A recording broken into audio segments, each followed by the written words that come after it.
Дакай Усман в авторской программе Хамзата Хацеева «Диалог». Как вы отнеслись к новостям об отмене КТО в Чеченской Республике? Я находился на работе. Я на тот момент был заместителем командира полка внедорожной охраны по охране объектов нефтегазового комплекса. 16 апреля 2009 года решением президента страны был отменен режим КТО в Чеченской Республике. Это очень важное и знаковое событие для чеченского народа. Мы должны понимать, что это настолько важно, как и, допустим, 9 мая, День Победы в Великой Отечественной войне, так же, как 9 января, это День воссоздания чеченской государственности. Эти события одного ряда и одинаково важны для истории чеченского народа. Вот каково это для военного человека, когда заканчивается война? В нашем случае контртеррористическая операция. Если примерно сравнить, это как, примерно свет в конце тоннеля. Чеченский народ ждал этого события около 10 лет. В сентябре 1999-го вводится режим КТО на всей территории республики, и только в апреле 2009-го все это идет к завершению, то есть объявляется отмена режима КТО. То есть снимаются все ограничения, предусмотренные этим режимом. Это дало своеобразный импульс для развития не только экономики, не только хозяйства, но и моральный стимул для народа в дальнейшем развиваться и процветать в республике в целом. Скажите, где, по вашему мнению, проходит линия фронта в борьбе с терроризмом? Сегодня, ввиду развития информационных технологий, социальных сетей, я бы сказал, эта линия фронта сместилась в виртуальное пространство. То есть борьба идет именно в соцсетях, борьба за влияние на людей, то есть деструктивные силы пытаются всячески влиять в первую очередь на молодежь, то есть это как наиболее подверженная влиянию, наиболее активная часть населения. Если говорить о том, насколько это важно, то есть эта война, которая ведется в интернет-пространстве, она не менее опасна, не менее разрушительна, чем война, которая ведется солдатами с оружием в руках.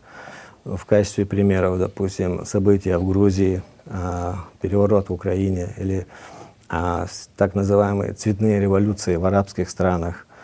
Всему этому была подоплека, то есть эта работа велась именно в соцсетях, в виртуальном пространстве. И поэтому, чтобы противостоять этому, потому что разум, души людей — это очень тонкая материя, чтобы этому противостоять, нужен очень грамотный и взвешенный подход. И мы знаем, какое внимание уделяется главой республики, Герою России Рамзаном Акбаровичем Кадыровым именно в этом направлении. Это морально-нравственное воспитание молодежи, работа именно духовно-нравственного воспитания, религиозные потом, в учебных заведениях. Все это вместе, все это дает результаты, и чтобы молодежь не отвлекалась на все эти деструктивные вещи. Хорошо, касаемо народа, да? Угу. Не только о молодых мы сегодня говорим, но и о взрослых. У нас есть огромное количество людей, которые помнят эту войну, и контртеррористическую операцию, первую чеченскую кампанию. Как вы думаете, способна ли война дать урок людям или целому народу? Да, это так. Именно войну народ познает, кто есть лидер, способный вывести народ к мирной жизни, а кто преследует свои меркантильные интересы.